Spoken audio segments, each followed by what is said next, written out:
Hello students, स्वागत है आप सभी का अपने चैनल के ऑनलाइन क्लासेस में। तो आज हम लोग इस वीडियो में स्टार्ट करने वाले हैं 12th बायोलॉजी का सब्जेक्टिव क्वेश्चन 2026 बोर्ड एग्जाम के लिए। तो आप लोग इस वीडियो में अंत तक बने रहिएगा और ये वीडियो अच्छा लगे तो लाइक, कमेंट, शेयर और हमारे चैनल को सब्सक्राइब जरूर कीजिएगा।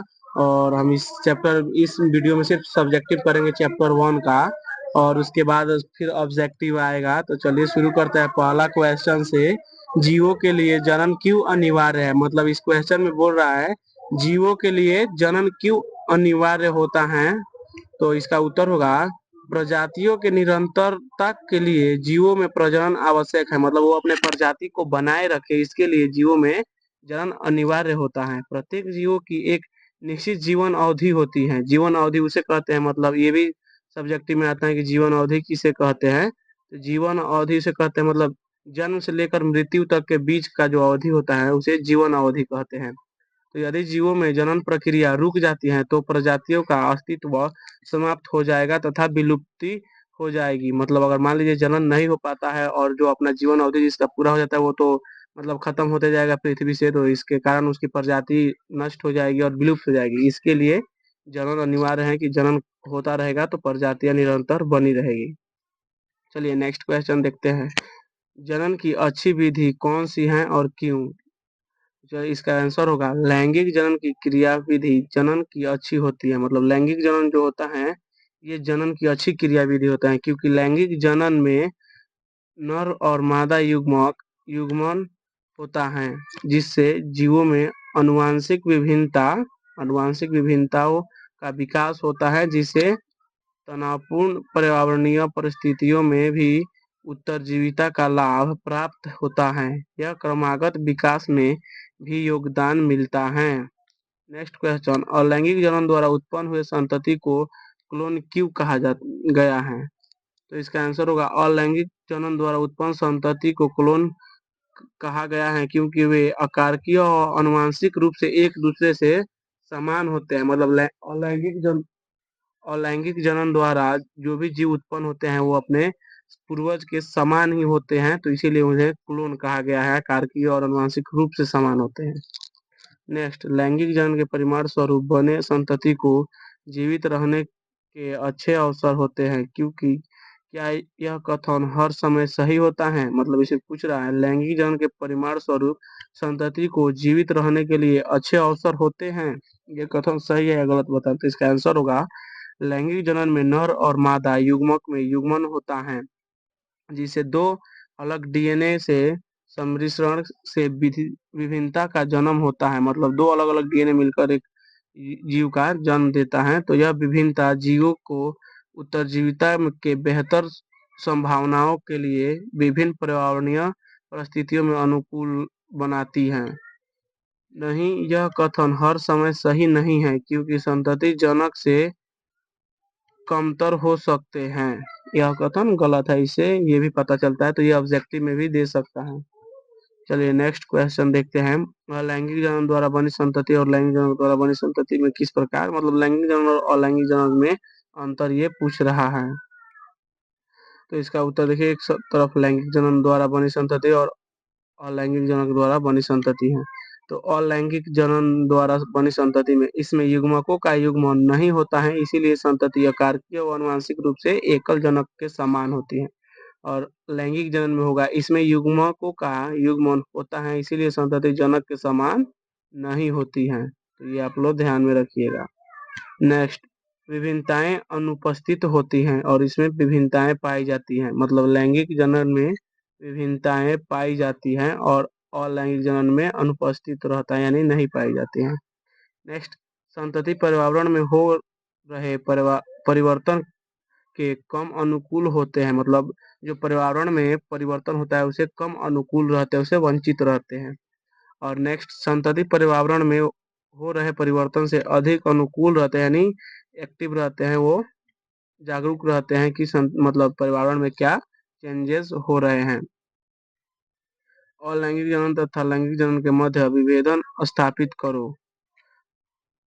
और कायिक जनक में उत्तर प्रारूपिक लैंगिक जनन क्यों माना गया है? अलैंगिक जनन, इसमें नर और मादा युग्मकों में युग्मन नहीं होता है और इसमें नर युग्मक और मादा युग्मक में युग्मन होता है, इसीलिए संतति उसके समरूप नहीं होती है। एकल जनक होता है और आमतौर पे दो जनक होते हैं।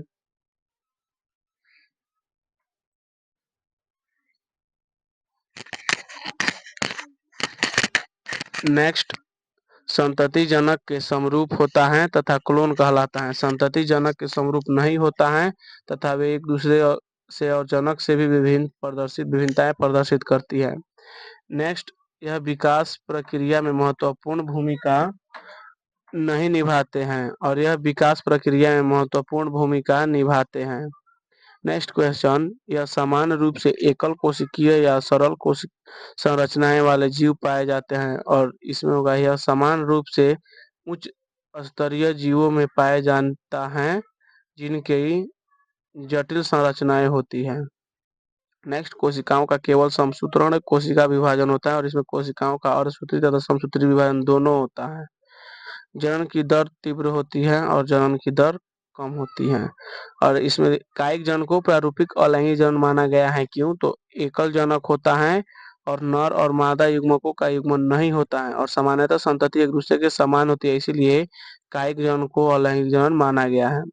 नेक्स्ट, कायिक प्रवर्धन से क्या समझते हैं? कोई दो उपयोग उदाहरण दो। उत्तर, अनेक पुष्पीय पादपों की स्थलीय प्रजातियों की संरचना जैसी ऊपरी स्तरीय प्रकंदों अतः अंतः भूस्तरीय कंदों एवं भूस्तरिका आदि में उनके बीज या बीजाणुओं को शामिल किए बिना पौधे का वनस्पति के रूप किसी भाग से ही प्रजनन करने की प्रक्रिया कायिक प्रवर्धन कहलाता है। ठीक उसी प्रकार मतलब उसके बीज और बीजाणु के बिना शामिल किए पौधों का वनस्पति की भाग से ही प्रजनन हो जाना, मतलब कोई एक पौधा है और उसी पौधे के वनस्पति से दूसरा पौधा निकल गया, उसे कायिक प्रवर्धन कहते हैं।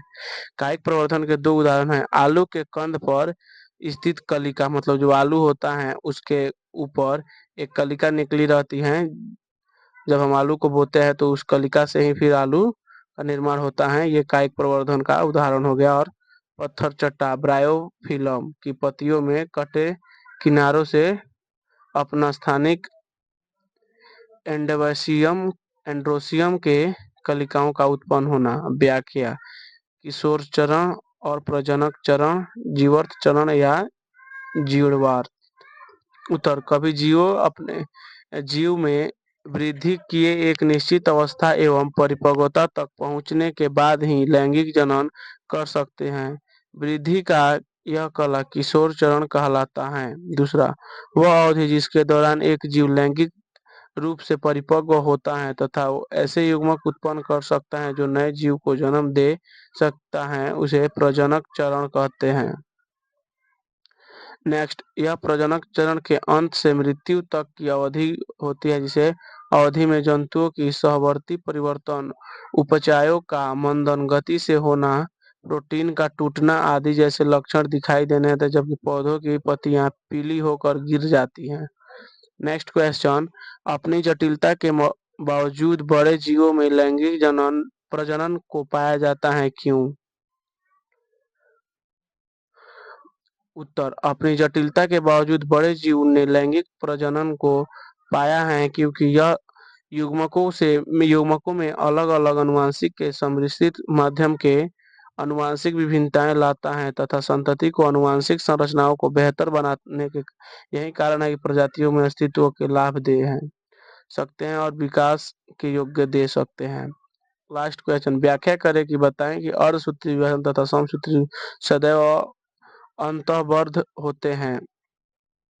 उत्तर, अगुणित युग्मक हमेशा अर्धसूत्री विभाजन द्वारा उत्पन्न होता है तथा युग्मक जनन युग्मक निर्माण की प्रक्रिया है। युग्मक जनन द्वारा उत्पन्न युग्मक हमेशा अगुणित होता है, जबकि जीवों का शरीर द्विगुणित होता है। इसीलिए यह आवश्यक है कि अर्धसूत्री विभाजन अगुणित युग्मक के गठन के लिए हो सकता है, जो विकसित हो रहे युग्मकों में क्रोमोसोम के आधे से अधिक संख्या को सुनिश्चित करता है। तो चलिए आज के लिए इतना ही, फिर मिलते हैं नेक्स्ट वीडियो में। तब तक के लिए बाय। अगर ये वीडियो अच्छा लगे तो हमारे चैनल को सब्सक्राइब और वीडियो को लाइक जरूर करें। Thank you.